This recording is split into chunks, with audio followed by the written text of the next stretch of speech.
Comment protéger son épargne et investir intelligemment en économie de guerre? Salam alaikum à tous, vous l'avez déjà très certainement entendu de la bouche de nos responsables politiques, mais il y a de fortes chances que nous tombions dans cette économie de guerre. Aujourd'hui, on va parler d'un sujet qui nous concerne tous.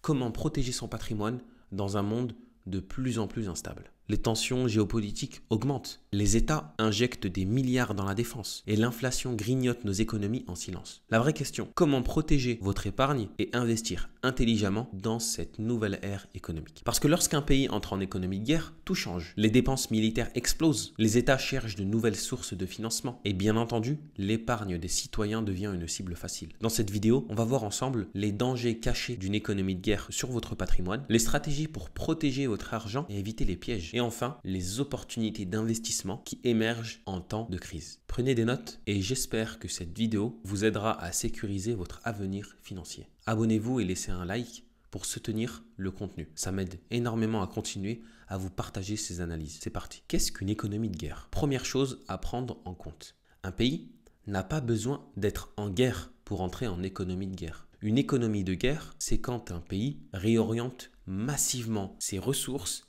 vers la défense pour faire face à une menace existante. L'État injecte des milliards dans l'industrie militaire, il crée une demande massive pour la main-d'œuvre et enfin, il accélère le développement de nouvelles technologies. À première vue, cela pourrait sembler positif. Hausse de la croissance économique, réduction du chômage. Mais dans la pratique, c'est une épée à double tranchant. On observe souvent un appauvrissement de la population, la destruction de l'épargne et de la stagflation, de l'inflation sans croissance. Pourquoi? Parce que l'argent utilisé pour la guerre ne profite pas directement à l'économie des ménages. Et ça nous amène sur le point suivant. Quels sont les risques concrets pour votre épargne? Parce que vous devez comprendre, quand un État a besoin d'argent pour financer une guerre, il a 3 solutions. Confisquer les biens ennemis, peu probable, mais déjà vu. Plusieurs débats sont actuellement tenus à l'Assemblée nationale à propos des biens et liquidités russes sur le sol français. Est-ce qu'on devrait les utiliser pour financer cet effort de guerre? Deuxième solution, c'est d'emprunter massivement, jusqu'à un point avec lequel la dette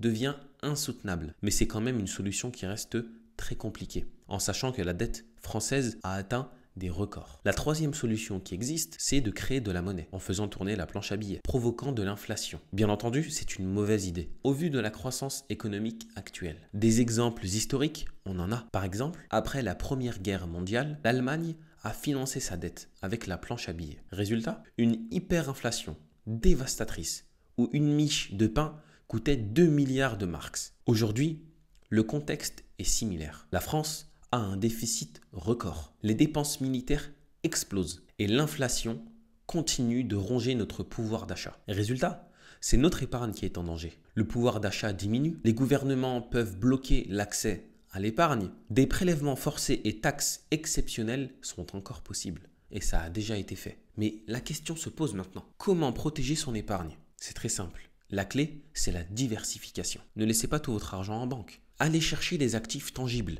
qui sont une protection contre l'inflation. L'or, qui est une valeur refuge universelle.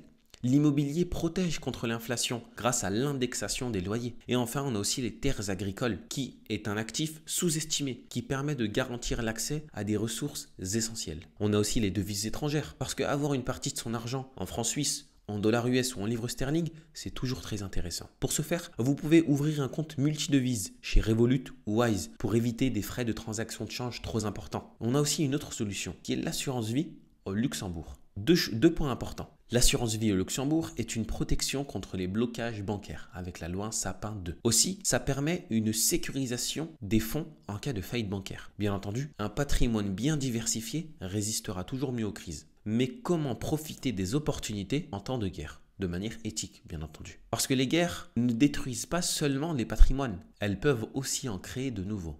En temps de guerre, l'État investit massivement dans certains secteurs. On a par exemple les matières premières et l'énergie. En période de crise, les États sécurisent leurs approvisionnements. Les entreprises minières, comme le cuivre, le lithium et les terres rares, explosent en valeur. Un autre secteur qui est aussi l'agroalimentaire et la logistique. Nestlé, Danone, Unilever, les géants de l'alimentation restent souvent des valeurs sûres. Les entreprises de transport maritime et ferroviaire profitent de la restructuration des chaînes d'approvisionnement.